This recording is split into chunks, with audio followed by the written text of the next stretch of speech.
Oh, this room, it's been too long. It hasn't changed in the slightest, though.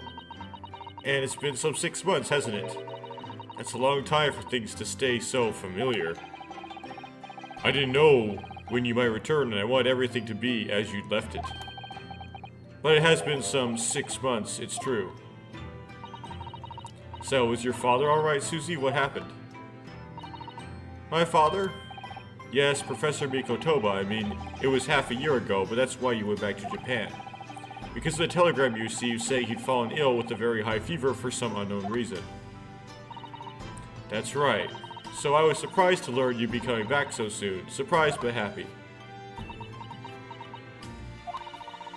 I think I wrote about it in my letter to you. That it was all a trick. My father is in fine health, and I'm obviously very relieved about that. Well, we are all delighted to have you back. It was quite by accident that I've been able to return to Europe, actually. It's because of a very grand conference called the International Forensic Science Symposium. The International Forensic... That's the same symposium Lord Strongheart mentioned. Anyway, I've arrived safe and sound, and all that matters is that I'm here now. After all, I haven't yet fulfilled my promise to you, Iris. Oh. You must tell us everything that happened while you were back in Japan. Yes, of course, I shall. And there's one other thing. Something you wrote in your letter that particularly grabbed my attention. About you-know-who. About Kazuma. I know. I'll tell you all that I can.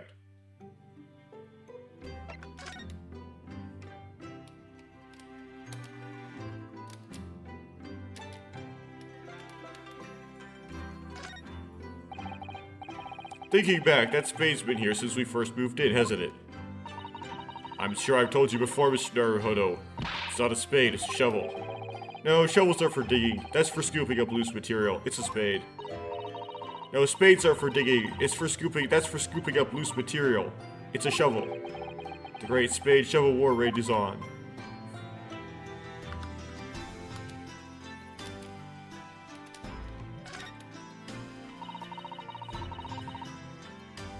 You have water gently boiling on the stove, I see. It feels wrong somehow if I can't hear the water bubbling away. And we have plenty of logs. It's not like we have to worry about paying for gas. It's important to open the window for fresh air when the fire's burning, though. You can't keep it closed just because it's cold outside. It could be a matter of life and death. Avoiding the freezing winter air is a matter of life and death too, if you ask me. Oh well. Perhaps a nice cup of tea will warm you up later. Oh, I'm so looking forward to making you some tea again, Mr. Naruhodo. Which you'd think I wouldn't like, given that I'm not keen on bitter flavors, but it is Susato-san's tea. And it's amazing what a little cake or something on the side can do. I would dearly love to serve you some of Japanese sweet, alongside your matcha green tea. But I suppose that's simply not possible given how long we've been staying here in London. Well, I do like the little chocolates you put with my tea. They go wonderfully. Oh, Mr. Naruhodo, you would, wouldn't you? That gives me a warm glow inside for some reason.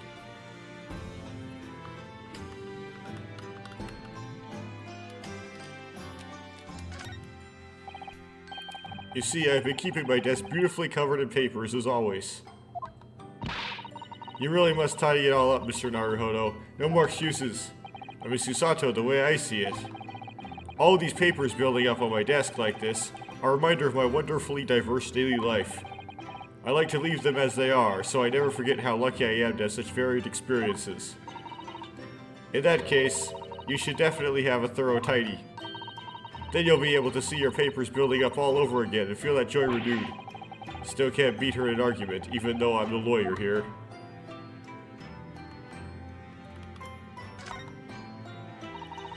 That was taken when I left London, wasn't it?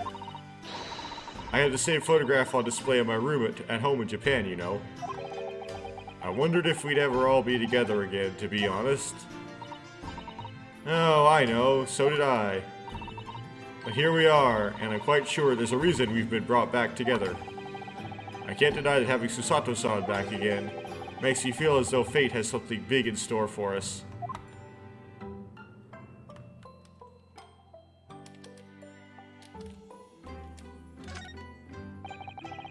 Your room through there should be exactly as you left it.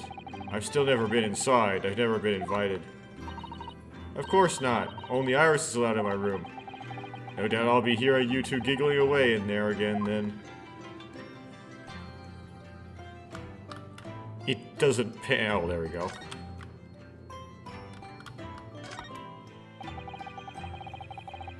I left your desk completely untouched, Miss Susato, so it would be ready for when you returned. It's beautifully clean. There isn't a speck of dust on it anywhere. You've been cleaning it in my absence, Mr. Naruhodo. Whatever next? Well, I couldn't allow my great assistant's desk to sit there gathering dust, could I? I would have. And he cleaned up all the desks on at the last minute. It really is exactly as it was when I left. I'm so touched. But sadly, your desk is also exactly as it was too. Well, that's how it should be, after all. Oh dear, I had forgotten how that clean-cut smile can be so disarming.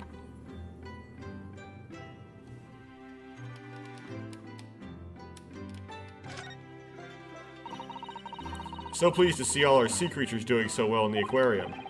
Yes, the prawns are still swimming and the anemones are still swaying. Obviously, I've been looking after them carefully. At first, I used to drool whenever I looked at those juicy prawns, but not anymore. They're like part of the family now. I don't suppose I'll ever know how close they were to meeting their maker.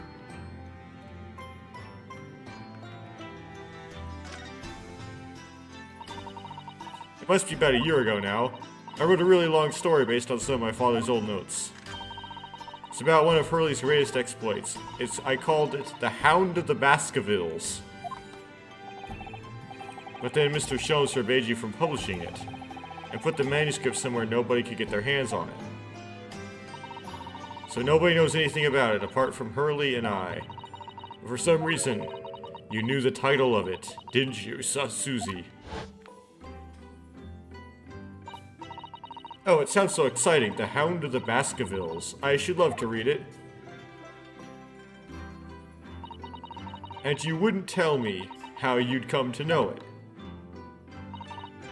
Yes, but I made you a promise that I would explain one day, didn't I? I think it's time. Oh. I'm only sorry I had to keep it from you for so long, Iris.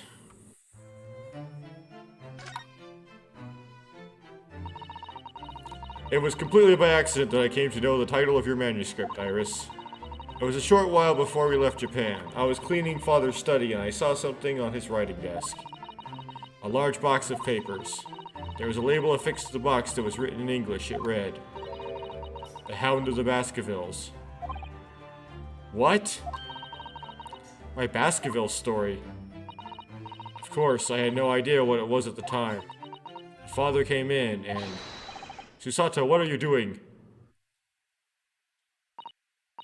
Oh, Father? Did you look at those papers? No, I simply read the label, that's all. Well, put it out of your mind. Sorry? Forget that you ever saw it, and clearly don't tell anyone else about this. Do you understand?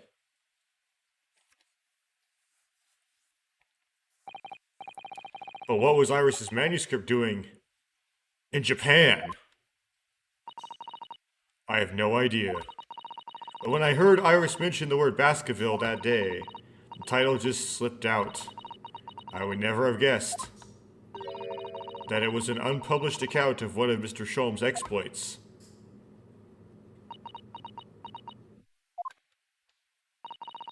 When I returned to Japan, I asked Father to explain, for he refused to answer any of my questions, and there was no sign of the big box in his office.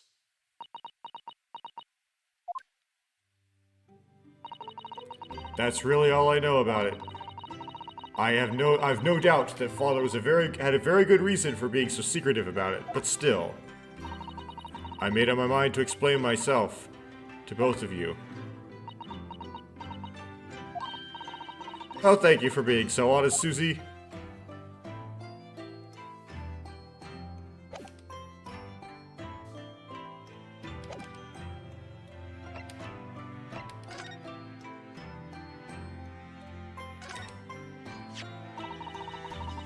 Still taking good care of that armband, I see. I'm so pleased.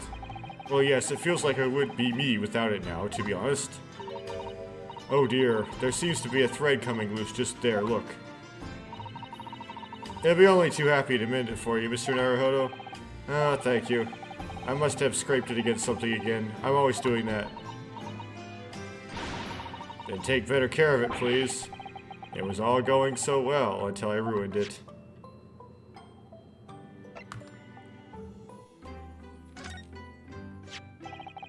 About this paper, Miss Susato.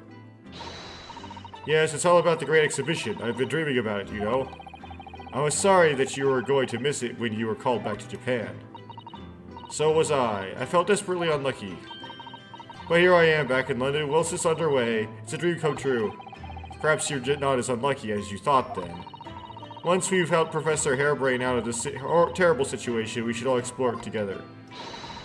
And of course, we must invite the Professor's good friend, Lord Van Zykes, as well. Your luck might not stretch that far.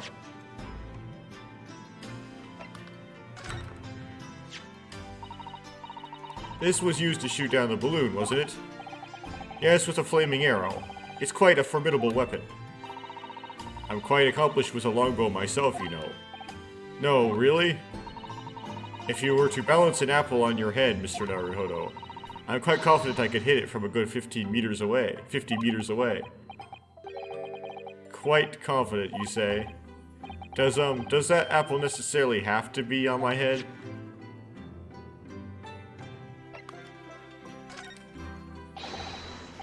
Miss Susato, do you see this? You have such a great expectation in your eyes, Mr. Naruhodo, but I'm afraid nothing particularly useful comes to mind at all. Oh, sorry. I'm not sure what I was expecting, really. Oh no, some dialogue like when I presented the other things.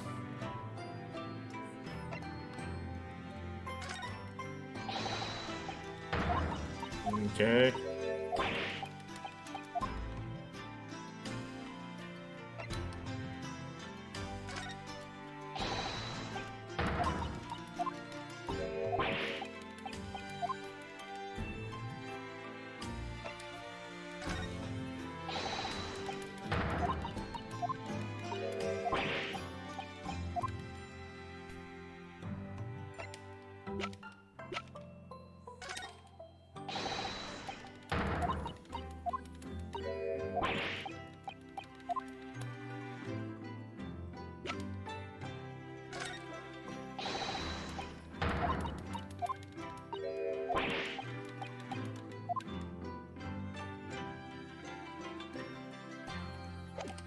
Okay, now do this one.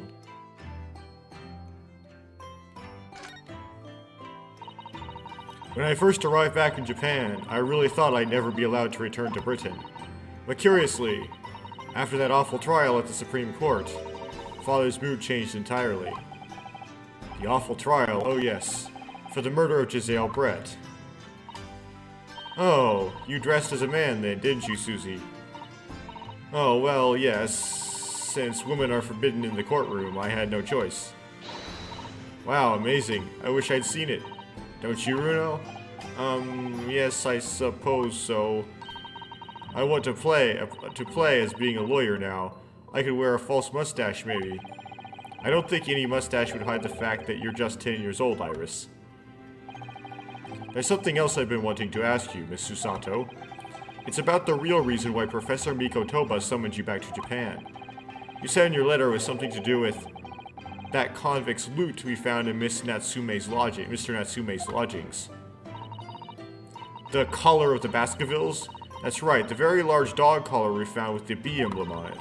It seems Mr. Natsume included a drawing of the collar in the report he submitted about his time in Britain. I understand that when Father saw the report, he turned as white as a sheet. Why would that be then? Father came to Britain himself, of course, to study. It was some time ago now, but he stayed for 6 years. I can only imagine that something must have happened during that time. But if he refuses to tell me what it was, then I intend to find the answers for myself. I have decided that I, for one, won't keep any more secrets. Oh, Susie. That's a very meaningful look Susato-san's giving Iris there.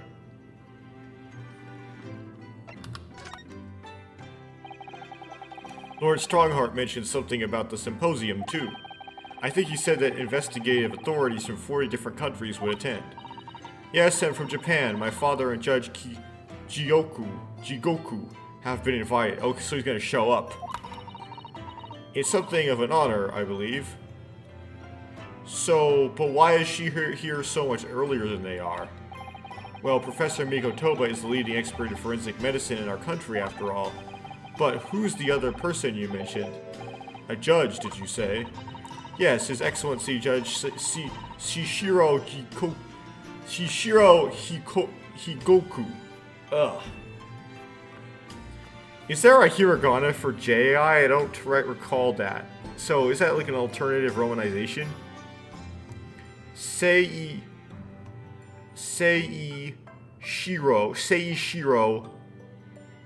Jigoku. The G is the funny one. Okay. Maybe I think it's like a modification. It's one of those little, like, superscripts that makes it a J. You've met him, Mr. Naruhodo. Last year in the Supreme Court. You can't possibly have forgotten. That terrible trial of yours when you were accused of murder. Ah, yes, I try to think of that as a positive turning point in my life these days. Well, it was Judge Jigoku who presided over that trial. If I'm perfectly honest, I'd be happy never to see that man's face again in my life. Oh, well, anyway, as father was invited to the symposium, he agreed to me returning to Britain, too. He won't actually arrive until next month, but, well, I couldn't wait. So I pleaded with him, and in the end he agreed to me go on ahead. Yes, about the symposium. It seems as though Lord Strongheart has put in an awful lot of work to make it happen. It's obviously very important. I believe it is, yes, and I understand it. As I understand it, Lord Strongheart organized the entire event himself. I think he's hoping that by achieving exceptional results, he'll get the job of Attorney General.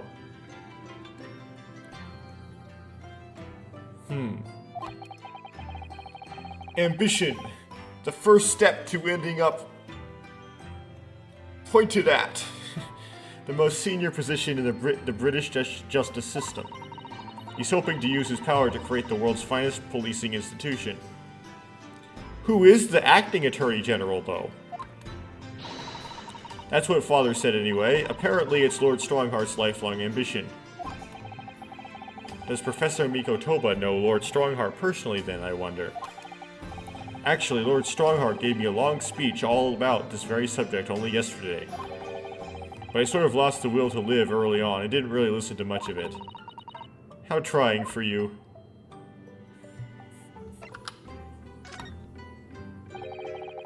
Giselle Brett, the woman whose unforgivable actions ended in me being wrongly accused of a crime I didn't commit. The murder of John H. Wilson. Yes, Giselle Brett. That's a name I won't forget for as long as I live. The extraordinary thing is, though, is she got reapered. It seems like it's a name we should all forget. Sorry. Since the incident, our government's intelligence services have been investigating Miss Brett. But it turns out that an Englishwoman by the name of Giselle Brett didn't actually exist. Didn't exist? But how can that be? It was a pseudonym. Her real name was Shin. So that's the fourth person. So, what was the name? Susato, Shin, Kazuma, and...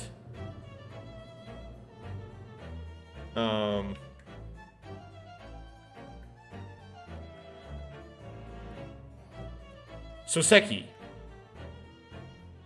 All of them were Japanese, except for Shin. But she might be Japanese too. And they all traveled back and forth between Japan and the United Kingdom. And she wasn't a visiting student either.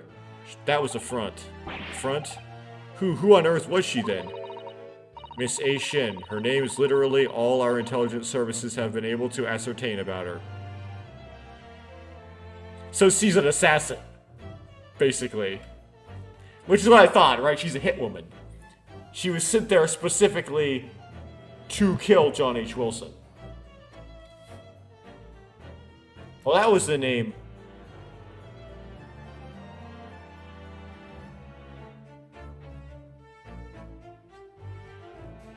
It wasn't Soseki, it was... I got the 4 names wrong. It wasn't Soseki, he wasn't one of the names. It was Wilson. Right, it was Wilson, Shin, Susato, and Kazuma. Those are the 4. Yeah, so, yeah. That's the dead giveaway. She's assassin. Okay. Nobody knows why or even how she came to be in Japan. It's a complete mystery. But that makes no sense. It's no easy task to be accepted as a foreign student anywhere. What could the women have been up to?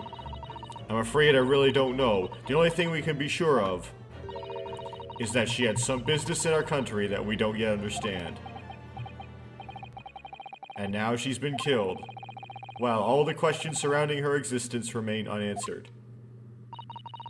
But she was killed by this random reporter guy who was a vigilante, as much as he claimed, so it wasn't like a cover-up.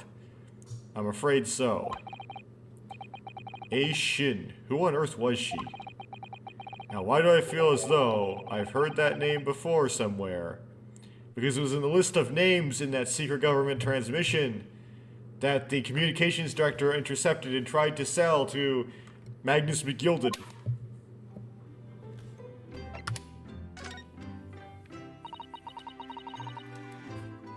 After my friend Ray's trial, the reporter who actually killed Miss Brett said something very strange. I know the truth. I know you had a hand in what went on. In that visiting student's fate. Nobody here in Japan knows anything about it. They don't know that the guy never made it to England, that he died on that steamship, and that he'll never... Obviously, I couldn't ask him to elaborate at the time. But later, I visited the man in his prison cell and asked him what he was going to say about Kazuma-san. And what did you learn? The news of his death didn't get back to Japan, but we know he's still alive, though. After he died on the voyage to Great Britain, his body should have been unladen at the port in Hong Kong and passed into the care of the consulate staff there. Should have been? Well, it turns out that his body never arrived. Right, because he's faked his death. It just disappeared. What? Kazuma's body vanished? He pulled a Jesus. Our government tried to cover the fact up, it seems. They erected a grave on the cliffs by our hometown. Except Kazuma-sama isn't there. Did Professor Mikotoba know about this? Yes, it would seem that he did. But he didn't tell me. They're still investigating what happened to Kazuma-sama's body as we speak. I just don't believe it. And I know the answer, but I'm so dense I don't know the answer. And what is this acute feeling of apprehension I have all of a sudden?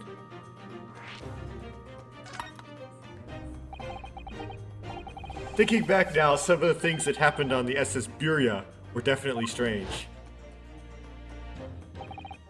I mean, after he died, we never saw his body again, did we?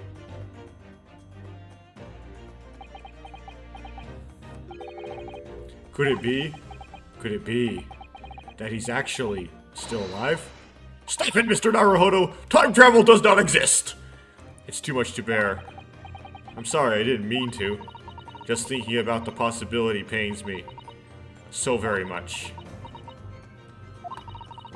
Cast your mind back for a moment, Mr. Naruhodo. When Kazuma-sama was discovered, Mr. Sholmes was there, wasn't he? And he definitely examined the body. I remember it clearly. Oh, you're right. Well, the thing is, Mr. Sholmes is in on a lot of this stuff. Like, he would be in on the faking of the death. Like, why was he even on that ship anyway, if not to do that?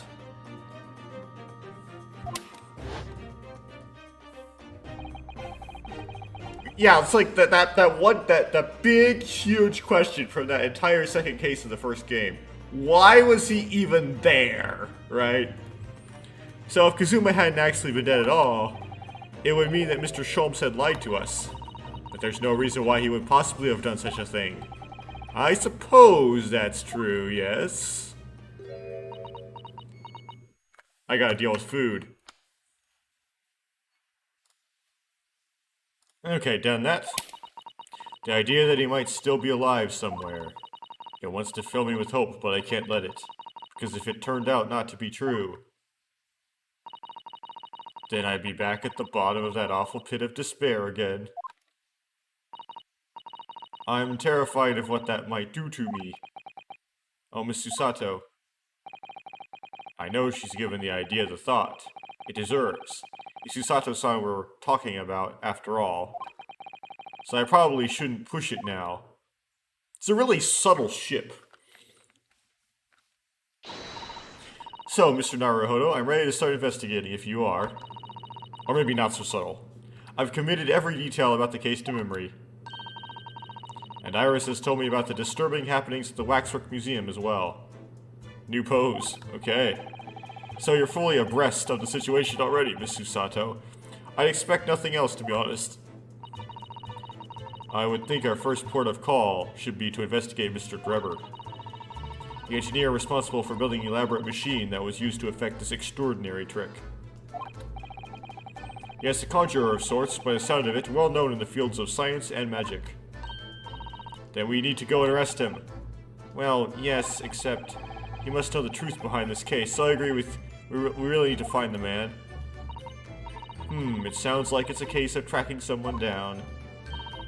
Which is a job for the police, or a great detective. Am I supposed to guess who she might be thinking of? We don't have much time, so we need to get started straight away, I think. Good idea.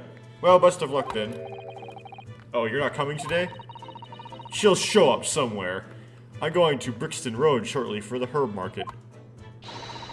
But let me know later how you got on, won't you? It's like, I'm not needed since Susato's back. That was a little abrupt. The pull of the herb market must be strong. No, she's actually going somewhere else.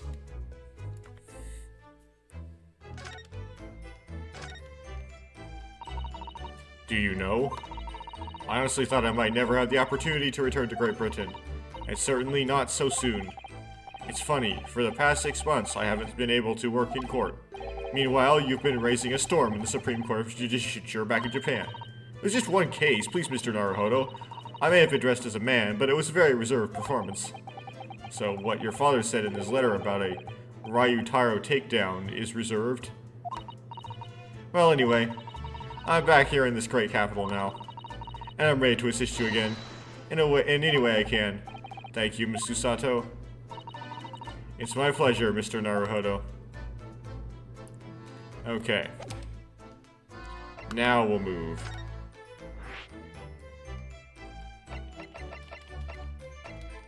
Can't go to Van Zyk's office anymore? Okay then. Sholmes Suite. Lord Chief Justice. Prison. Experimentation stage. Madame Tuffspells. Okay. Well, I'll go here first.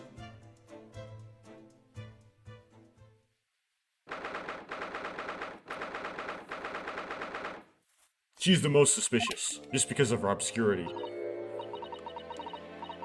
Oh my, no wonder it's called the House of Horrors.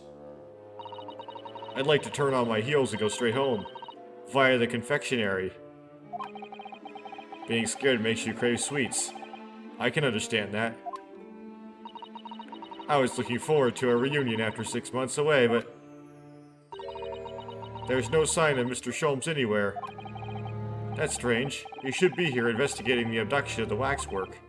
Oh well, I suppose we'll just have to come back again later. Oh.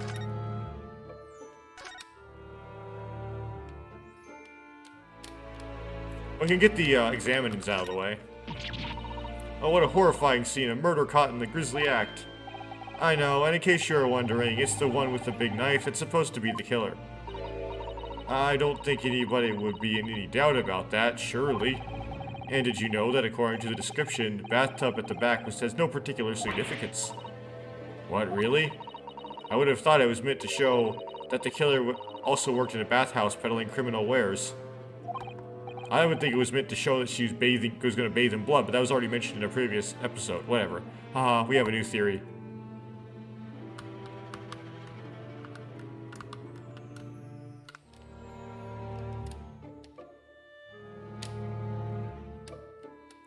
I don't think there was a knife in the Queen of the Night, but yeah, it still reminds me of the Queen of the Night.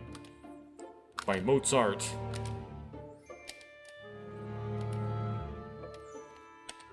Certain opera singer, I forgot her name's like outfit, kind of gives me that. Ah yes, the heavy curtains in the middle of the House of Horrors. Whatever's on the other side of them, you just know it's going to be terrifying, don't you? The sign says it's the Madame Tuspel special exhibit. It seems you have to pay extra to go inside.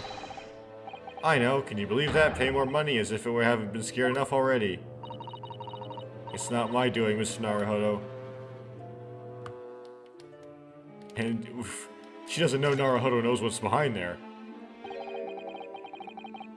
That old policeman isn't here now, obviously. I still can't believe he just happened to be on the jury, though. I understand that London has a population of 6 million people, and yet... You seem to run into the same people disproportionately often, don't you? There's only... Yeah, it has to do with the budget for the game. Bit of a lampshade.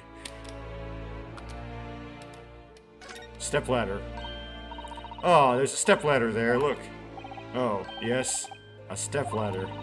I think perhaps we should let the proprietress know that someone's left it out. The stepladder, I mean. Is something wrong? I think it was part of the set, Susato. Why do I feel as though I just managed to sidestep an argument? Wait till the future.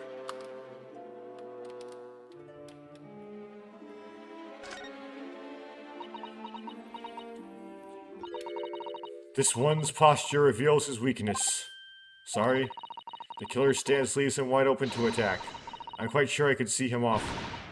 Do Susato take down, then a Susato squash, and finally Susato smash. Right.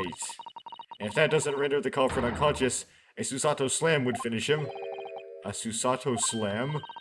Oh, I'm sorry. It's rather hard to explain. Leave yourself open slightly and I'll demonstrate. Absolutely not.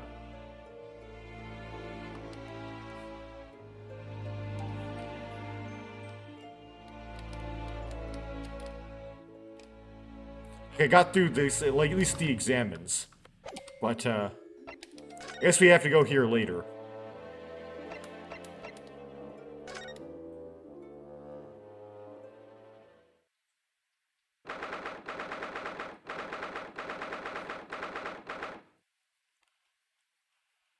Okay.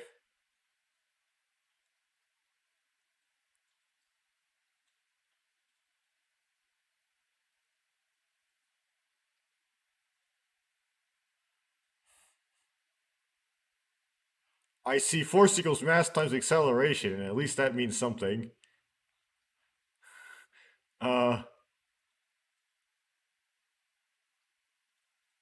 see e to the I pi is equal to -1, but the pi is covered by a bar, but I know what it's trying to say.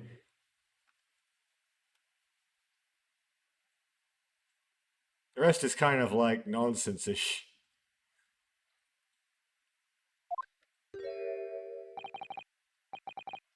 I see it. I see a parabolic trajectory up there. What's he doing? Oh my, the whole wall of the cell is covered in mathematical equations. And he's still writing more now. No, he's not. I see the same amount of equations. The amount of equations does not change. I'm sorry. Professor, sorry to interrupt.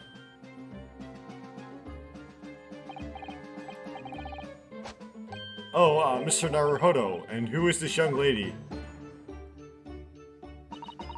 My name is Susato Mikotoba. I'm Mr. Naruhodo's judicial assistant. It's a pleasure to meet you, Professor. Ah, if only I'd met a refined young woman like you sooner. None of this would have happened. don't simp on Kazuma's girlfriend. No, that's not logical. That makes no sense at all. Oh dear, I'm sorry if my presence here upsets you.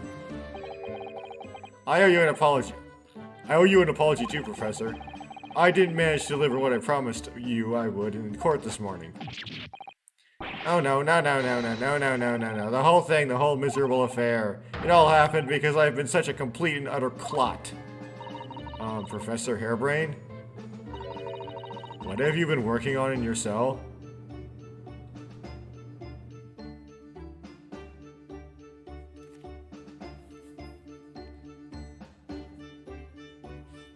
Hi, okay, so we have the curl of B is equal to magnetic permeability, and it's supposed to be a multiplication here because we have current and we have epsilon and we have displacement current. So yeah, okay, they call this Ampere's law.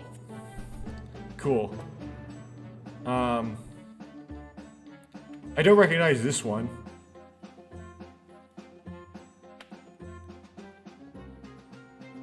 More of this nonsense.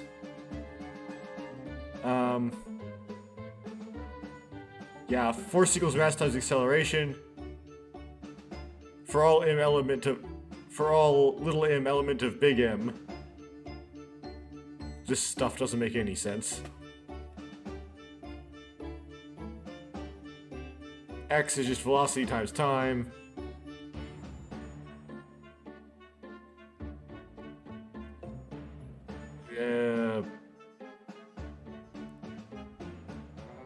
Only some of this makes sense.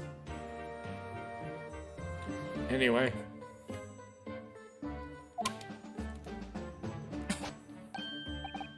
Oh, haha, you mean that? Oh dear, how embarrassing. I was suddenly struck by an idea, you see, and I simply had to write it down. The wall was all I had to hand.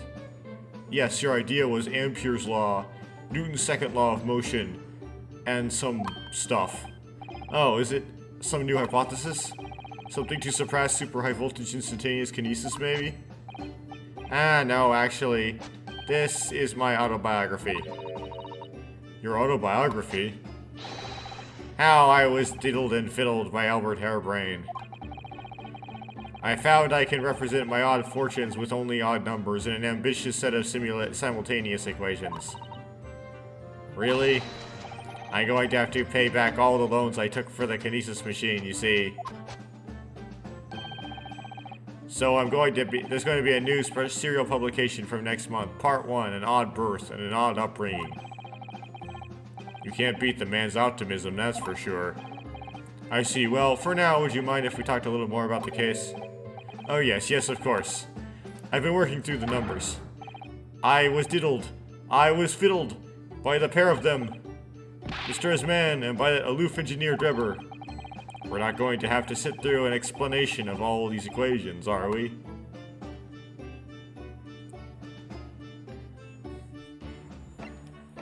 To sit through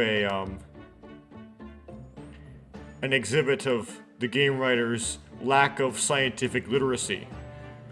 Okay.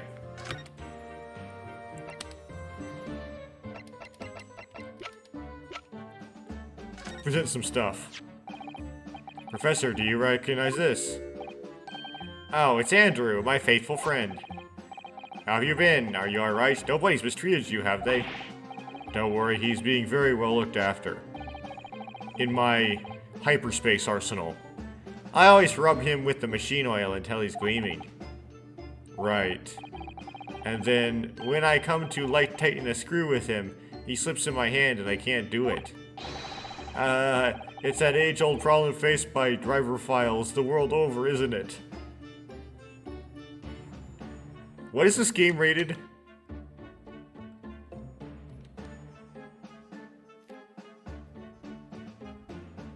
I don't know.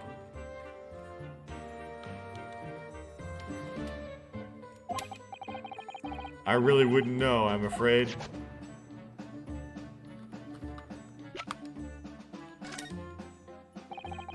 Professor Hairbrain, what do you make of this? Oh yes, that's just what we need to prove my hypothesis, isn't it? No. It's nothing to do with your hypothesis, actually. Then take it away. I don't want to be bothered with anything that doesn't assist my science. Alright, keep your abundant hair on.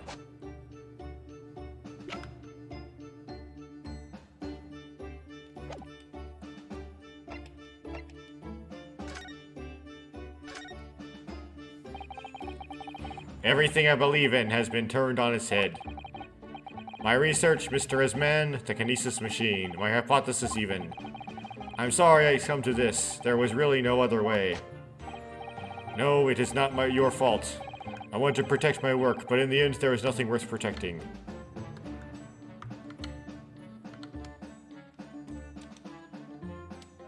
Sorry, I have to tab around here. Okay.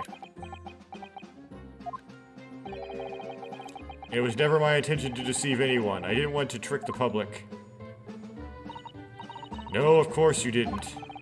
But in court this morning, I realized something. Oh? If you've done something wrong without knowing it, you've still done something wrong. Logically, it makes no difference if you're aware of it or not. Ignorance is a poor excuse. The blame still lies with me. Oh, Professor. He believed in me this morning, you know. Baroque did. He believed in my hypothesis. Well, I think that was just a necessary factor in the prosecution establishing its case.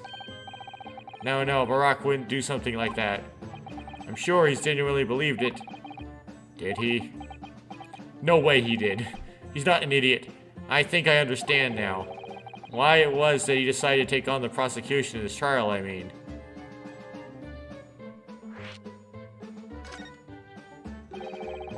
After the terrible accident happened, nobody would believe in my hypothesis anymore.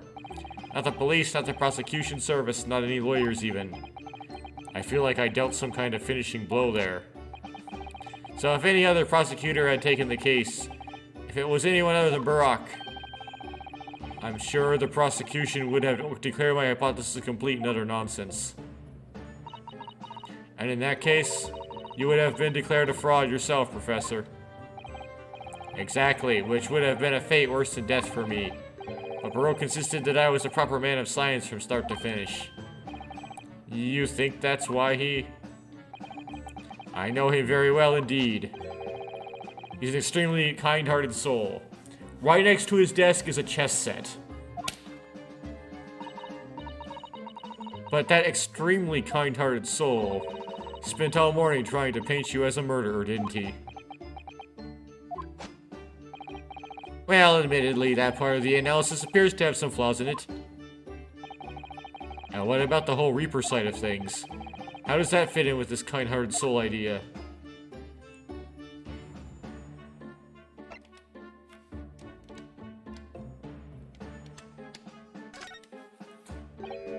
Mr. Osman, do you think he set out to trick me? Oh, did you think he set out to trick me from the very start? I'm sorry to say, that does seem likely, yes.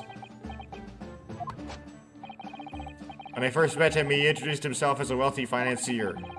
He looked over the paper I'd written, and he said my work could benefit all humanity and must be pursued. He was so enthused. He was so emphatic. But in reality, he was the mastermind of some vast criminal network, it seems. I still can't believe it. As the machine was essentially a set decoration for some stage magic. It probably didn't require a large amount of investment, actually. But the scale of it, it wasn't just some small trick. It was a very elaborate feat of deception. As the young scientists are full of hope about their burgeoning ideas, full of zeal, but none of us have any money. We want to do research, but we can't afford it. Many of us take on barely legal part-time work to try to earn just a few measly pennies to carry on. To go through all of that only to be taken for a complete fool. It's too rotten to believe. It is, I agree, and that's why we have to find those responsible and bring them to justice. Mr. Esman is no more, of course, which leaves only the engineer. Mr. Enoch Drebber.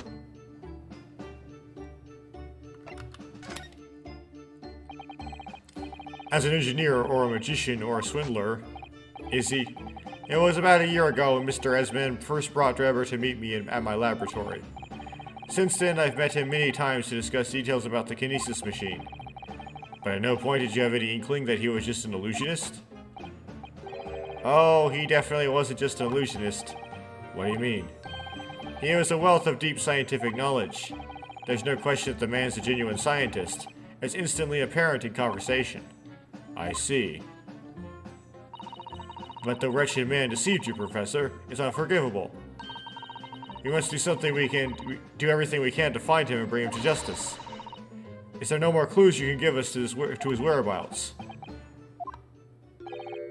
I'm sorry, we only ever discussed the kinesis machine, nothing else. Although, just once, I did visit his workshop. What workshop? There was an enormous fabrication laboratory where he constructed my great machine. Why? Why didn't you mention this before? Enoch Drebber's workshop. There's every chance we might find the man there.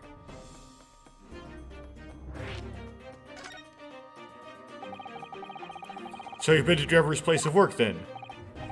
Yes, just once, you understand. It was an enormous place, plenty of room to construct the kinesis machine, you see. Where can we find it? We have to go there at once. There's a good chance that we'll find Drebber there. Well, yes, definitely. I'm sure you're not going to want to hear this. But I have absolutely no idea where the workshop is at all. I'm so sorry. I was more than half expecting that. You see, I was blindfolded in the carriage the entire way there. He blindfolded you? He wasn't taking any chances then. The place was incredible, the pinnacle of modern engineering. Even the oil he used was the very best, a special French machine oil that it's impossible to obtain in Britain. Oh, the indescribable scent of that imported oil.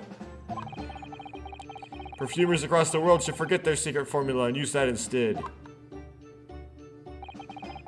What do you think, Miss Susato? Who would a machine for your next birthday? Okay, I have to take care of something here. I'm probably going to be back to record more. I'm back now.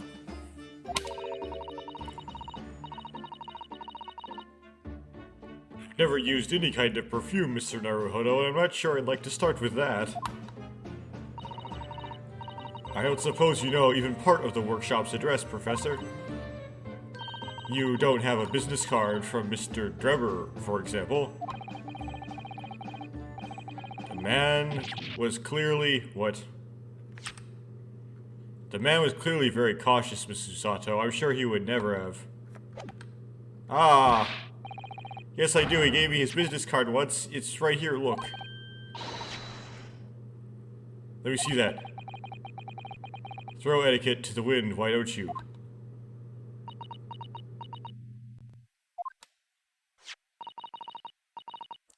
Enoch Drebber, engineer. I'm afraid that's all it says. There's no address. No, oh well, I can't say I'm surprised. Still, this could be useful.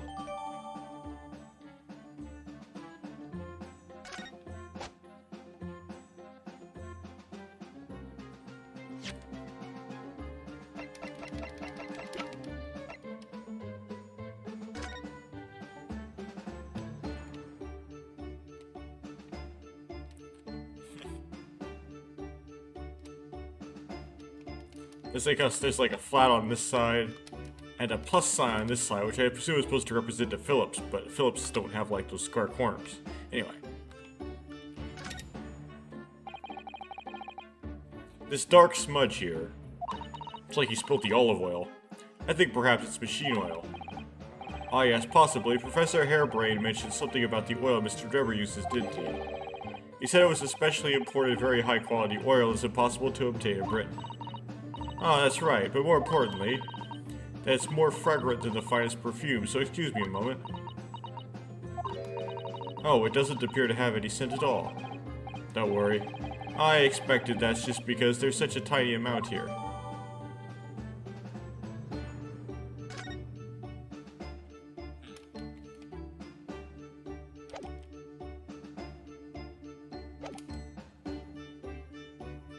It's all of them.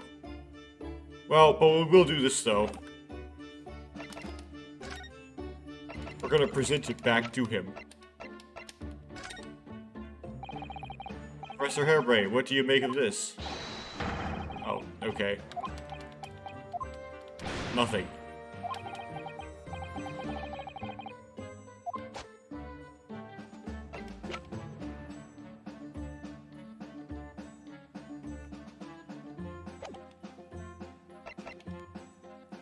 Okay, so I presume that's all the... We don't have examines here. That's all the converses. Theoretically did not present... I straight up did not present everything. But it's kind of ridiculous to go through and present every item, so... Decide to move, then. Now go back to Tuskbells and see if, Sholmes showed up this time. Nope, he's still not here. Because otherwise, if there was something new, there would be, like... the typewriter thing, so...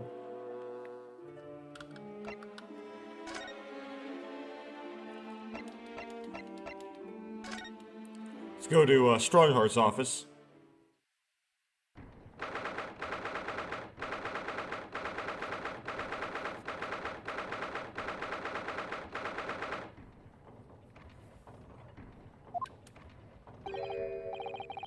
Oh. Who's standing beside Lord Strongheart? Why'd you go to his office anyway? Because I selected that from the move menu. But why would you in the game? I wonder, I've never seen her before. It's his wife, right? No. It makes sense if it's his wife. Oh, the young champion of the court. You had some success this morning, I understand. And you've thrown the entire government into disarray as a result. Oh. You mean because of Professor Hairbrain's experiment? Sham science being demonstrated at London's great exhibition. The country's been made to look foolish, and now politicians are scrambling to respond. Lord Van Zykes is in Whitehall as we speak, giving an emergency briefing. Oh dear, I didn't mean to cause any trouble. None of this is your responsibility. The government is entirely to blame for having been taken in. The special dispensation that prevents investigation at the scene will be annulled later today. Once that happens, my forensic investigation team will move in and deal with that scrap metal in no time. It's scrap metal now, is it? Until later then, Lord Strongheart.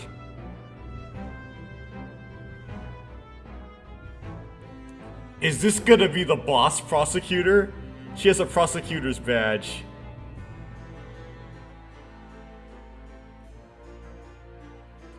But more importantly, those buttons on her jacket.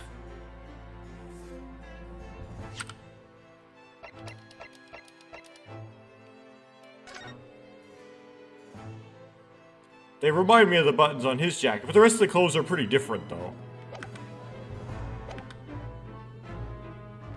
Yeah, and it's not even on the same thing, it's like on her vest as opposed to on the jacket.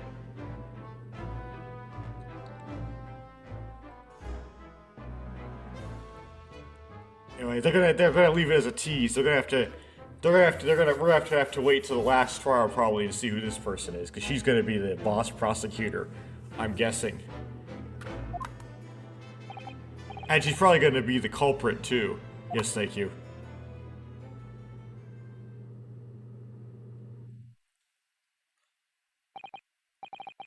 Who was that? That was Dr. Courtney Scythe, Scotland Yard's esteemed chief coroner. Oh. She's leading the forensic investigation team's handling of this case. So she's not a prosecutor. Okay. She was just... Oh wow, that got shot down immediately. She was just delivering her report about the victim, in fact. Oh, I see. About Mr. Esmat. Following the outcome of the trial earlier, I asked the coroner's office to re-evaluate its findings.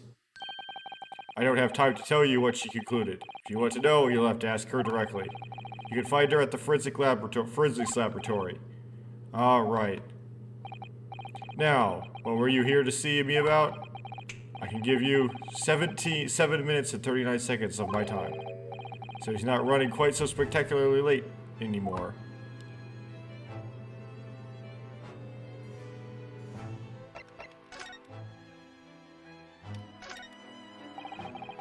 These very European suits of armor are still glaring at each other across the carpet, I see. In a way, they feel like guardians of the Lord Chief Justice's office.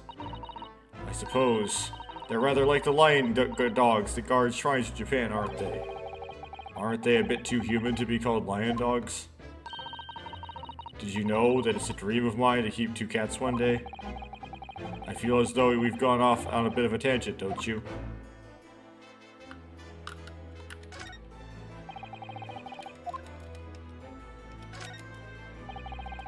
Sitting behind that desk must make you feel so important, don't you think? Would you like to have an office like this, Mr. Naruhodo, with such a grand desk? Who, me? No, I don't think so. Oh. Well, imagine if you suddenly found yourself needing the toilet. You have to go so far. How true. Perhaps the important people who work in ostentatious offices like this haven't considered such things. I'm going to take that as a compliment. As ever, the enormous clock is diligently maintaining its rhythmic tick-tock today. Watching machinery at work can be quite mesmerizing, can't it? Ironically, you can completely forget the time. What I particularly enjoy is watching the enormous wheels of steam locomotives turning. Whenever I was a little girl, grandmother often used to take me to watch the railway engines, you know? It's an open fire for me. I could sit and watch the flames for hours. Mr. Naruhodo, we could install one in the office. An enormous wheel, turning by an enormous steam engine. Oh, turned. Perhaps we could start with a simple fireplace.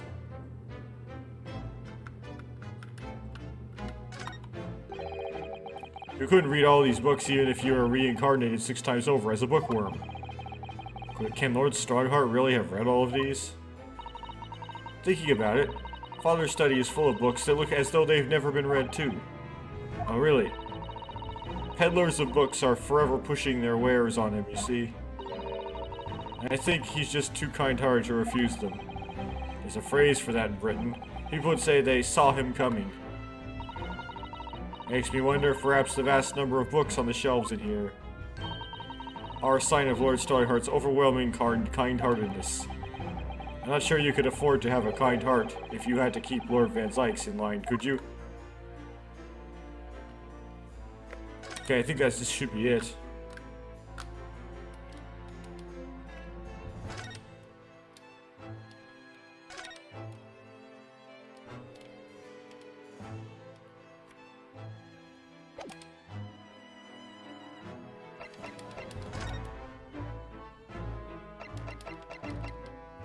I don't think presenting anything's gonna make any sense. I wanted to ask you about Lord Van Zykes, actually. I heard that his older brother was killed some years ago by a mass murderer known as the Professor, who targeted nobles and royalty. Is that right? You Japanese are a thorough lot. You've done your research well. Yes. And you could say it was that very incident that gave the rise of the Reaper. What? Why? When his brother killed Van Zykes was murdered. It was just after young Barak had graduated from the University of London and become a prosecutor. Was he murdered by a hound? When obvious criminals who managed to evade conviction in court started disappearing, rumors quickly spread throughout the capital. Londoners started to say that wherever Barak Van Zykes went, the ghost of his dead brother wasn't far behind. Oh my word. So Lord Van Zykes isn't the Reaper? It's the ghost of his brother? Ever since that time, he'd become a very aloof figure in London's legal circles. What exactly is the forensic investigation team that you mentioned before? The British Empire's police force must become the most exemplary in the world. For that to happen, it is imperative that we embrace forensic science and everything it has to offer. I first created the forensic investigation team a year ago. Now, unofficially of course, to pave the way. Goodness, a year ago? At next month's symposium, I intend to present the results of their work to the world. Once I do that, the House of Lords will be powerless to oppose the creation of a full-scale forensic division. And once that happens, the position of Attorney General will be mine, and criminals will suffer dearly. What do you mean? For too long, those scoundrels have made a mockery of our legal system with false evidence and bribes. The London scum is about to be rounded up and burnt in the fires of hell. I intend to see to it personally. By creating the finest police force the world has ever known, to protect our honor and our future. Well, this guy can campaign one-on-one. He's like a block captain. Look at those eyes, he means every word.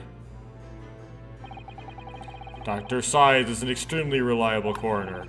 When I officially establish the forensics division at Scotland Yard, she will run it as my right-hand woman. Now then, speaking of the symposium, Miss Mikotoba. Oh, yes, my lord?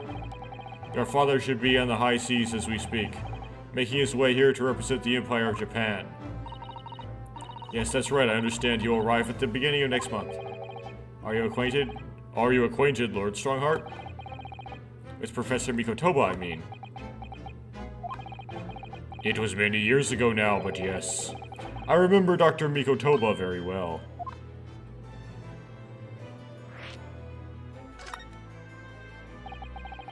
If my memory serves, it was some 15 years ago now that your father came to Britain as a visiting student.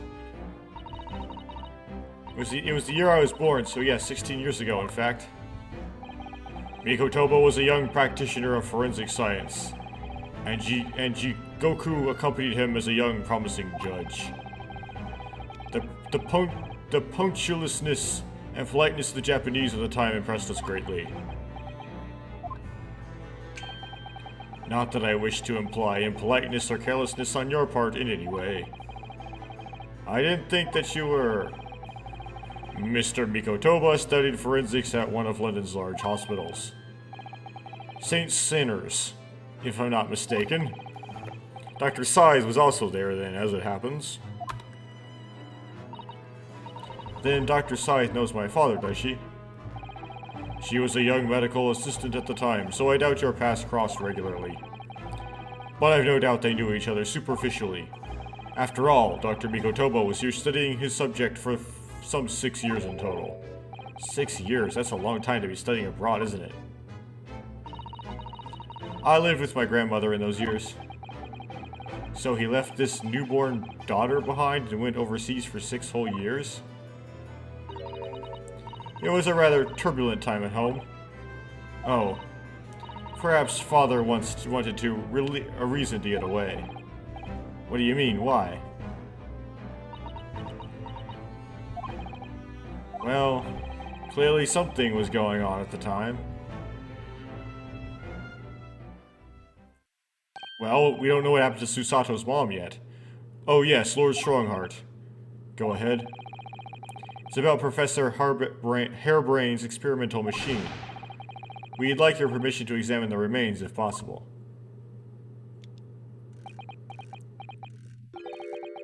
Are you well versed in science, then? Not in the slightest. In fact, you could say I was barely aware of the subject at all until recently. Well, the special dispensation legally preventing investigation of the machine is currently being annulled. Within a few hours, Dr. Scythe's team of forensic experts will begin their own investigation. But I suppose until then, there's no harm in you looking at the wreckage, as long as you touch nothing. Thank you. Being able to look at it is better than nothing. And I'll be able to see it too. Your time is up. You'll have to excuse me now, I'm afraid. My next engagement calls. We are extremely sorry to have troubled you then, when you are so busy, my lord. I have important matters to attend to in preparation for the symposium, you understand.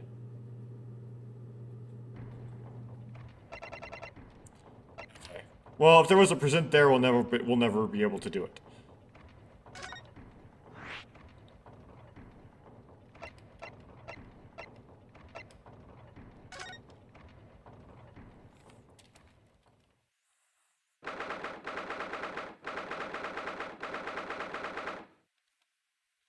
Why the fake owl? I believe this is it, Mr. Dr. Sai's laboratory. That chemical smell really assaults the nose, and there's plenty of assault. There's plenty to assault the eyes in here, too. It looks as though the doctor isn't here. But we're here now, so we may as well do some sightseeing, don't you think? What a seasoned tourist you've become, Mr. Sato. We could just have a little look around, being careful not to upset any restless souls.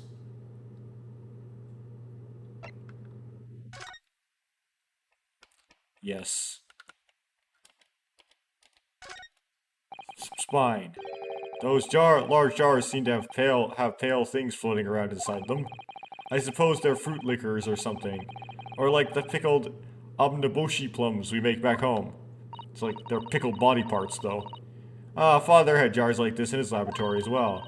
I expect they're human organs and a preserving solution, probably as examples of some rare medical condition. Miss Sato, there are some things in the world that it's perfectly fine never to know about. Ever. Oh. So as I said, I'm sure their fruit liquors are omniboshi, aren't they? Of course. No, it's an example of colon cancer. Okay. Got some saws, stuff. Table and a set of sharp tools. When you consider each in isolation, it all looks quite innocent. But why is it that when you put them side by side, they seem so horrifyingly disturbing? It might be best not to ponder it too deeply. Seeing as a large tome that's open on the desk does make me wonder, though. How can anybody concentrate on bookwork with this acrid odor of chemicals in the air? You'd either have to have a cast iron constitution, or a really terrible sense of smell. Okay, I can't examine these tools.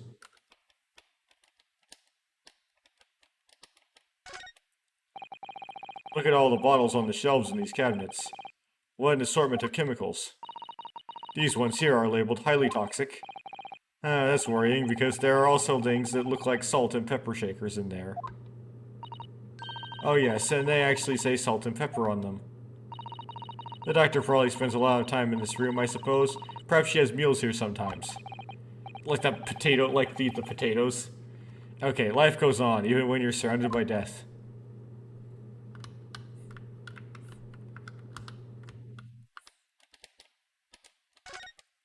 Desk. I suppose this is Dr. Sai's desk. I would not like to work in this place like this. It's very tidy though, isn't it, Mr. Naruhodo? Imagine how efficiently she must work. The lighting is poor, which is bad for the eyes, and the chemical smell can't be good for you. Not to mention the skeleton watching over you as you work, which is definitely bad for the nerves. Well, yes, those are valid concerns, I suppose. I can just about cope with one-eyed Daruma doll watching over me, but that's all.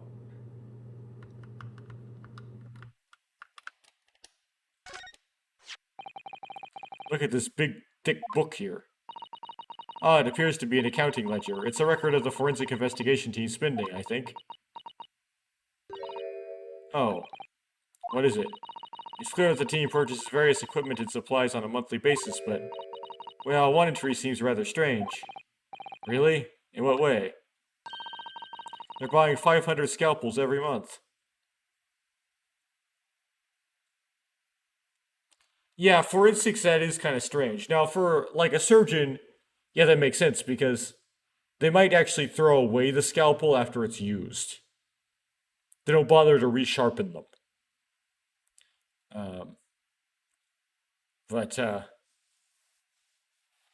You wouldn't think that the autopsy guys would do that, because we're operating on a dead person, so it matters less how super sharp your scalpel is. They might care about if it's sterile just because they don't want, like, a bunch of you know, the body going, whatever. Anyway. 500? They must be working really hard on dissecting corpses. I don't know, judicial autopsies are only carried out in certain special circumstances. And scalpel blades can be sharpened too. It does seem a bit strange, don't you? You're right. 500 scalpels a month. What could they possibly be using all of them for? That's going to be relevant to the case, isn't it? What are you doing? Ah.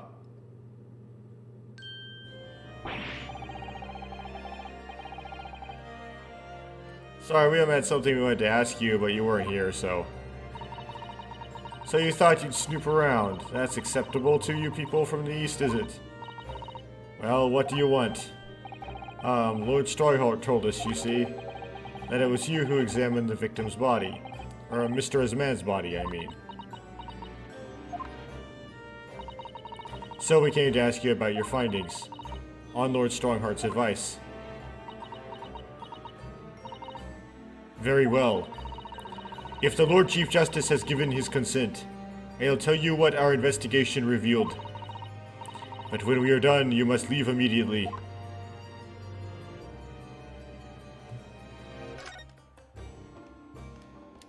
We already checked everything off.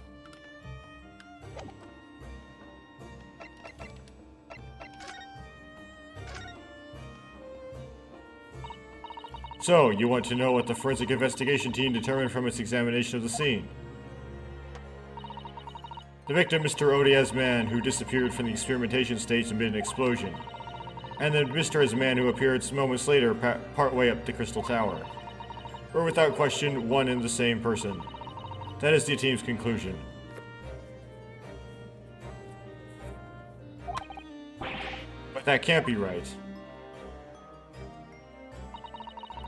If it was an elaborate trick, we can only speculate about how it was carried out. Let's see, if two people who looked very similar to each other were involved, they could have made it appear as if one single person had switched places, couldn't they? Very true, but sadly in this instance, that was not the case. The man who disappeared and the man who subsequently reappeared was the same person. The fingerprints at the scene make that quite evident. Ah, fingerprints. They're not yet officially recognized as forensic evidence in the British justice system, but one day they will be used as an investigative aid as a matter of course. Oh my, but that would mean that the instantaneous kinesis actually took place. So where does that leave us?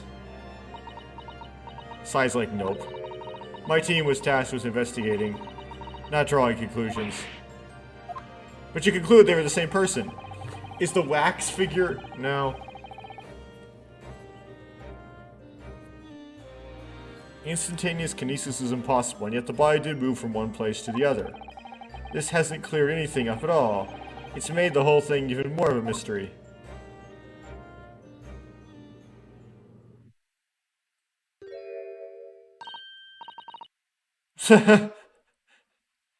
Ma'am, what is this? Where'd she spring from? Goodness gracious. And did she just call the doctor Mama? Oh, I read that wrong. And also... Just... This is too... Saw-like. This is a lawyer, dear. Oh. Hello? To meet you? Pleased to meet you? Yes, I'm a defense lawyer, Ryanosuke Naruhodo. Mama? Yes? Can I cut this one up? What?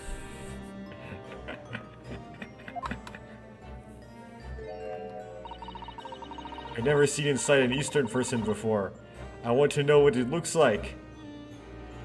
It looks kind of more similar on the inside than it does on the outside. They look kind of different on the outside, but when you cut into them, they look the same inside, is what I'm trying to say. Of course you can't. It's a live specimen, as you can very well see. Boring.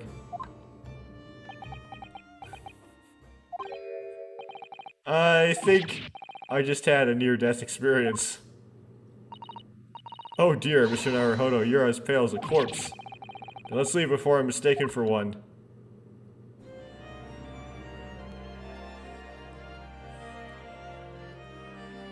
Oh, I can't do anything but...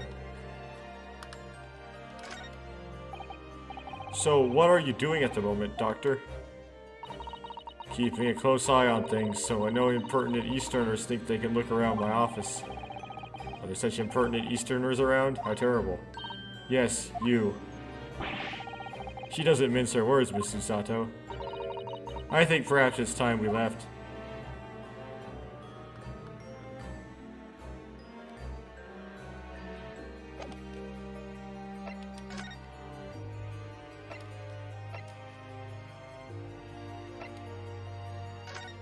Is Holmes back yet? No. Okay. Gone to the prison, gone to the Chief Justice office. Haven't examined everything in here with Susato yet. Fine. Let's do that busy work. Saving like the best for last.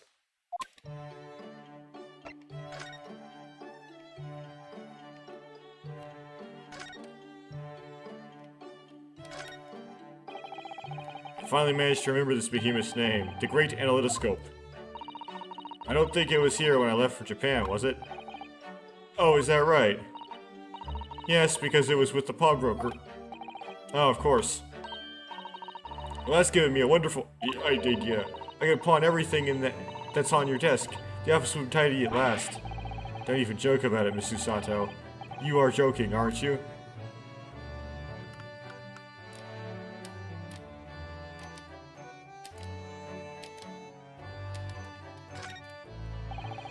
There's all sorts of shelves, chemistry apparatus, books, papers, and lots of things I've never seen before. It all heaps up so high I can't help feeling that the whole lot is going to topple at any moment. It looks as though it might topple, and yet it doesn't. The epitome of Mr. Sholmes' brilliance. I don't get it. As it happens, I'm quite well practiced when it comes to stacking shelves myself. Just the other day, the shelf on my office finally gave way under the strain, though. Looks as though it might topple, and it does. Yes, the epitome of your disarray. I really don't get it.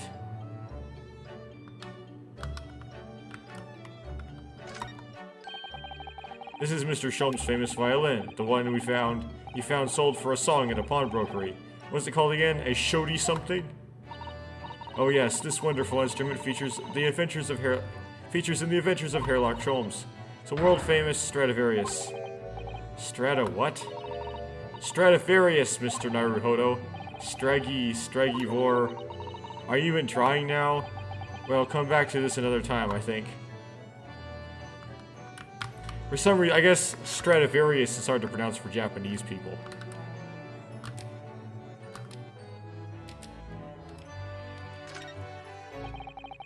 I'm always drawn to this big metal chest that Mr. Sholmes and Iris use as a coffee table. Isn't it where Iris keeps her very important papers? It is, so you'd think that they'd treat it with more care, really.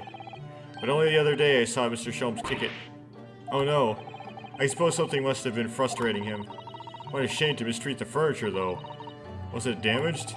The chest was fine, but Mr. Sholmes was doubled up on the floor for almost 10 minutes. Oh dear. That is a painful tale. I do like this fireplace. It's one of the best things I've seen since we arrived in the country, in fact. Although I do yearn for Japanese kotatsu, putting your legs under a warm blanketed table is so comforting. Do be careful, Mr. Naruhodo. Don't mistakenly put your feet into the fire, will you? You'd suffer terrible burns, you know. I worry sometimes about how Susato-san sees me.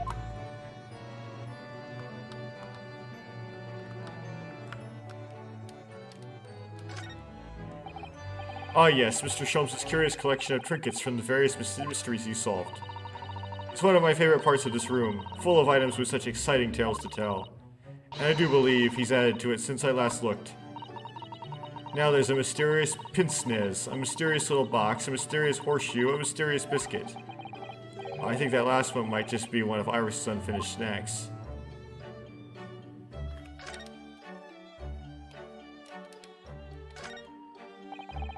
This blackboard is where Iris scribbles down her latest ideas, isn't it? Let's see. Oh, she seems to have drawn a lot of little stick figures all lined up. Look. Cheap apples at the market, is what all of them say. What, the little figures can't speak? All your questions would be answered if only you would read this month's Rants magazine. So I'm the only one who can't make any sense of this.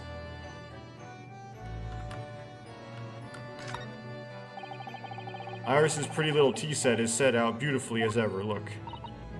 Well, it's only by carefully taking care of a tea set that you can make good tea. Is that a roundabout way of telling me I need to tidy my desk? Oh, Mr. Naruhodo, you do overthink things at times.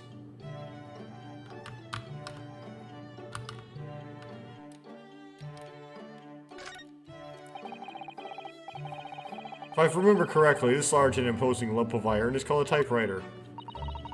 To think that every single one of the adventures of Hairlock Sholmes blossomed from this very machine. Ah, it's such a dreamy thought. Actually, I had to go on it the other day. The metal bars that move when you hit the keys got all tangled up somehow, and that made Iris angry. Mr. Naruhodo, you're ruining my dreamy thoughts. Please don't do that again. Now I've made Susato-san angry as well.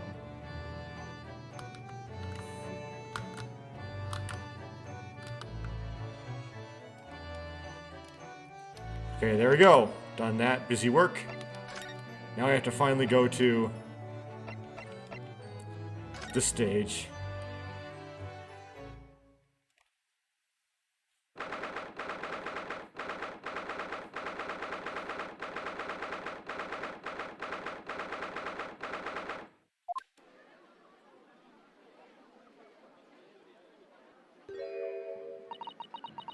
I had no idea there were so many people in the world.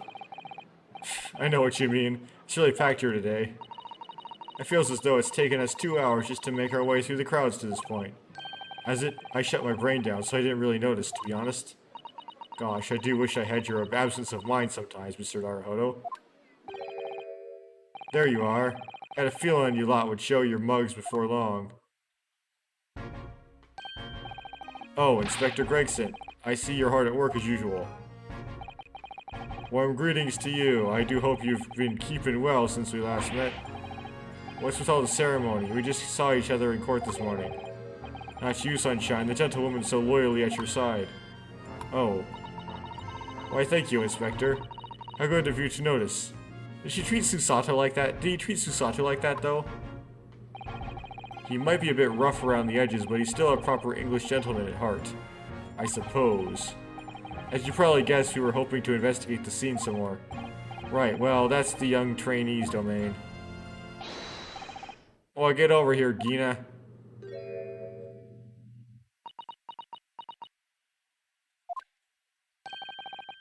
She seems to be busy playing with a puppy. Probably giving it a traditional East End training. Gina? She's a police officer now? Amazing, isn't it? She's a good kid, actually. Heart's in the right place, anyway. She's got the detection bug, if you ask me. Yep, I think she'll follow in my footsteps nicely. What do you mean? I'm being transferred. It's time for me to say toodaloo to London. Oh no, really? That's a bit sudden, isn't it? I had no idea. Where are you going to be posted, then? We'll come to see how you're getting along. Ah, not likely, but you're welcome to try. If you don't mind a trip to France, that is. Oh, he's really getting promoted. To France. I'll be working in the Paris Police Prefecture. Should be right up my alley. But France, it's an entirely different country. I don't understand. Why would you be sent there? That is the way the adult world works, Sunshine. You don't go poking your nose in where it's not wanted.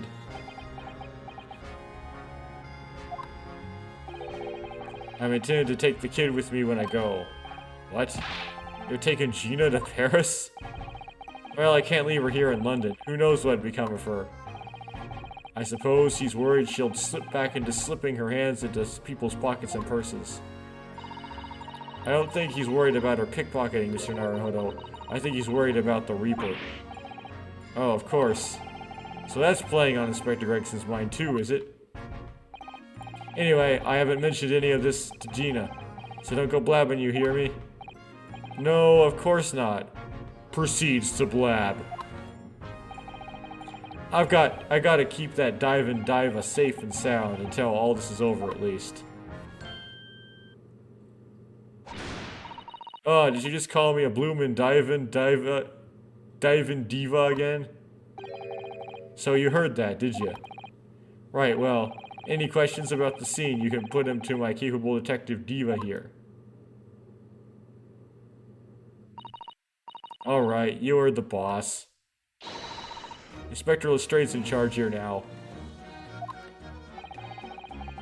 I suppose I better keep my word and not mention anything about Paris. So I'm Gina. You got a new dog, have you? Isn't he great? Toby's his name. How delightful. He's absolutely adorable. Yes, the dog does seem lovely, but it's the most not-so-lovely Inspector Gregson is playing on my mind, to be honest.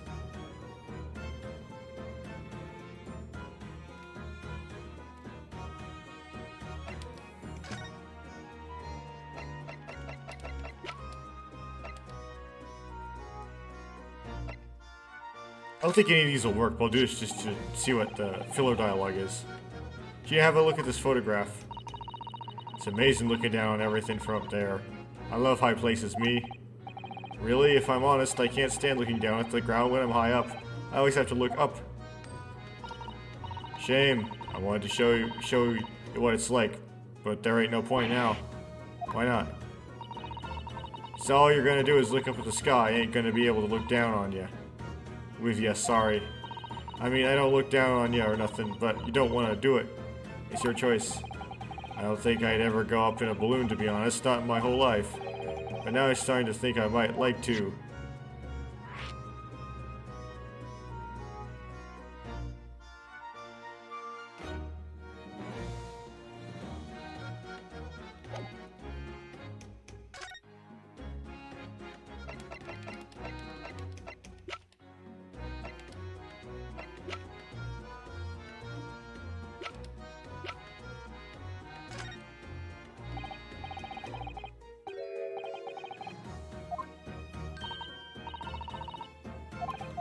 So this again, okay. Somehow, for some reason, that picture was actually important. Okay.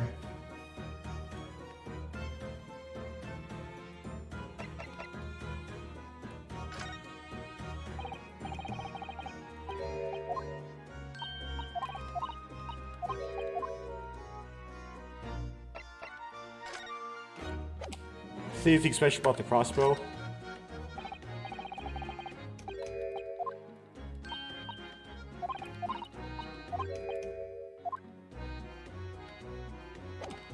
Okay.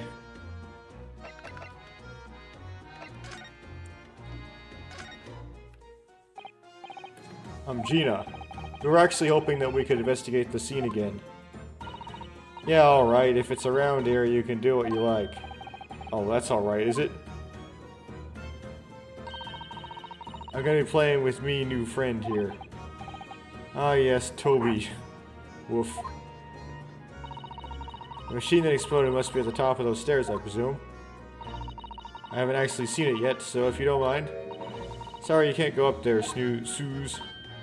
Oh. It's like I told Odo yesterday. Even I ain't allowed near that wreck. What's it called again? The reason we ain't supposed to touch it? The Special Dispensation for Scientific Equipment Act. So you were thinking of? That's the one. That's why only them lot are allowed to investigate it. What are they called again? The Forensic something? The Forensic Investigation Team? Is that what you're thinking of? That's the one, yeah. But isn't it the case that the special dispensation has been lifted? I think so. I don't really get it, to be truthfully with you. You're still supposed to get permission from some bigwig or other, as far as I know? What was his name again? Lord Strange something? I'm not sure that's quite right, Gina. I think you mean Lord Strongheart, perhaps. That's the one, yeah. Apparently he's always watching the time or something.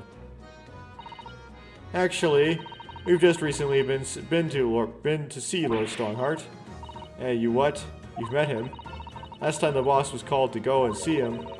He waited for 3 hours at the Cove's office and came back sniveling. Tragic. Well, Lord Strongheart has given us permission to examine the scene as long as we touch nothing. Oh yeah, honestly, Alright then, go ahead. But if it turns out you're lying, it'll be the boss who gets it. He'll never eat another chip again in his life. So you're still saying all this is above board, are you? I'm sure everything will be fine. That really would be tragic. Alright then, them's the stairs. Off you go. Oh, thank you, Gina.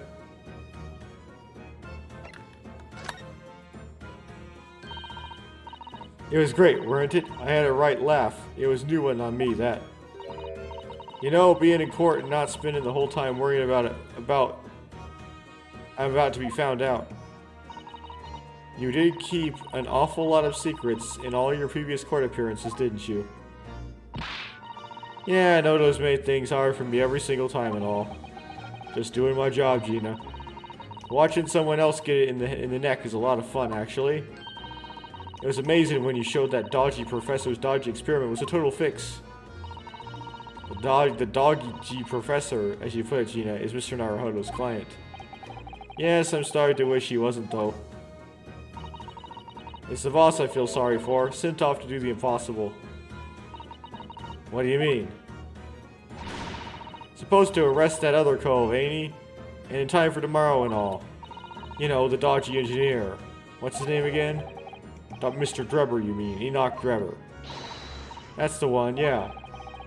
So the police are looking for this mysterious man with the black monocle. I guess they would be. It's putting too much on the boss, if you ask me. It says he's giving him gut ache. Oh dear. But I do wonder if that isn't actually from all the fried food.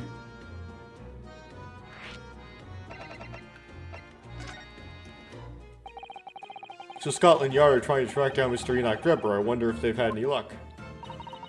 Yeah, really funny looking. Got two eyes, but don't match. Still glimpsed a picture of him earlier. I mean, didn't actually pinch it or nothing. The old devil's got it. Sorry, who? You know, that Scowlin' Reaper, what, always glugging down glasses of that blood-red block. Oh, Lord Van Zykes. He's always had it for me, that cove. Do you know what he's always scowling about, mind? Probably would have been a pretty good boss as it goes. She'd rather be the Reaper's apprentice than a detective trainee. The way I see it, if the choice is between the chip-guzzling detective and the chalice-gluggling demigod, you're equally badly off with both. I suppose you're right. I hadn't thought of it like that. Glad we both put that one to bed. Anyway, the point is everyone at the yard's dead set on finding the fishy engineer, but there don't seem to be no clues to go on, so they're stuck. There's nothing that can lead us to Drebber at all?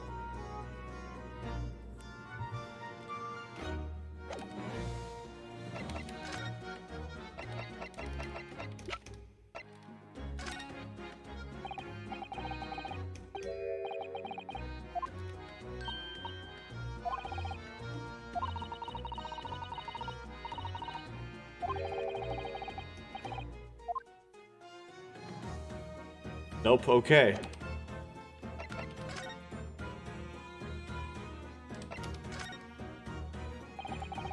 Where'd you find that little mutt then, Gina? Oh, don't be so flamin' rude, Odo. Slight overreaction, don't you think? Ain't no mutt, alright. Toby's, how did they put it? Oh yeah, a bona fide detective. Sorry. I'm giving it a proper title and everything. It's Chief Inspector Toby to you. More senior than Inspector Gregson, is he? Oh, so he's a police dog, is he? The police recruit dogs now? I've heard that they're already being used officially in Germany as part of their city policing. They're used for chasing criminals and such like. They have a wonderful sense of smell, after all. I have a fairly good sense of smell myself, as it happens. I can tell undergarments that have been freshly laundered from undergarments that haven't. Ah, that's nothing compared to this little fellow, Odo. Oh, really? According to what the boss said. Once Toby's there got a good whiff of your drawers, he could chase that scent to the other side of the world.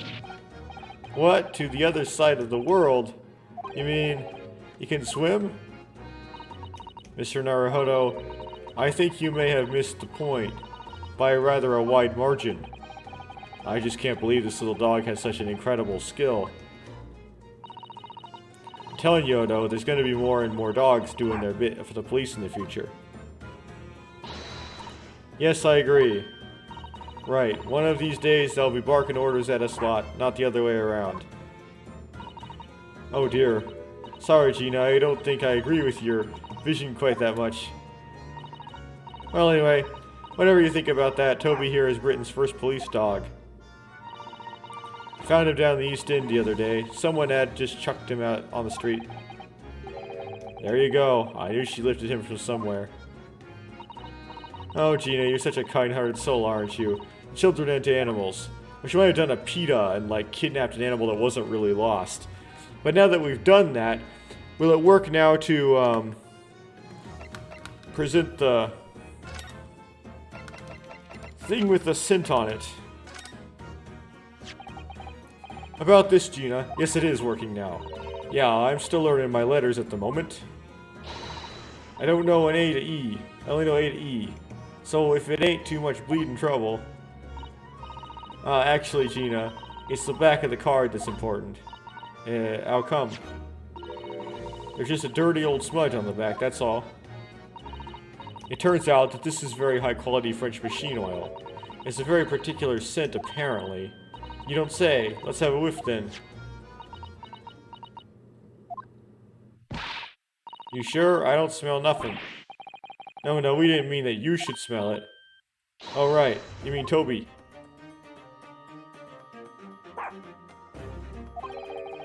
Since the smell is so good, he can track people over oceans, can't he? Professor Hairbrain informed us that this oil is used is unique to Mr. Drebber's workshop.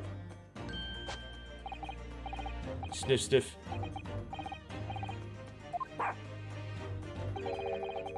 I think he's picked up a scent. So you mean if the follows the scent of this oil, Toby could lead us to that dodgy Co's workshop? That's right, that's exactly what we were hoping. Alright then, we'll give it a go. I'll just borrow that. Oh wait, when did you... Once a pickpocket? If I can lead everyone to that Drebber's workshop, I'll be the boss's boss before next week. Oh yes, Gina. I'm sure you'll be promoted. Poor Gregson.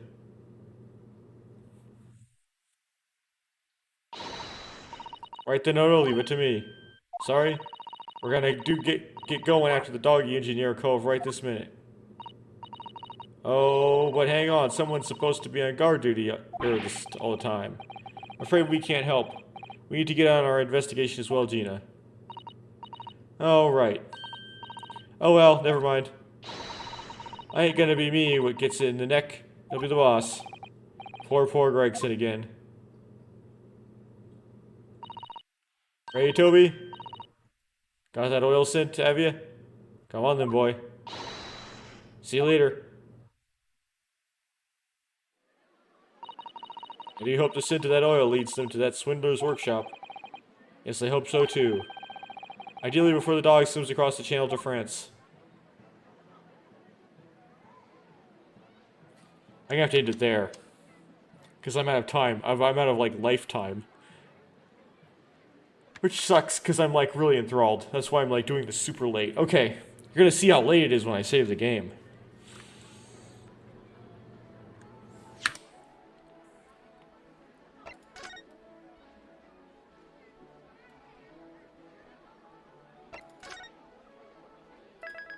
Ha. Yep. Okay. Come back to this some other day. Probably tomorrow, actually.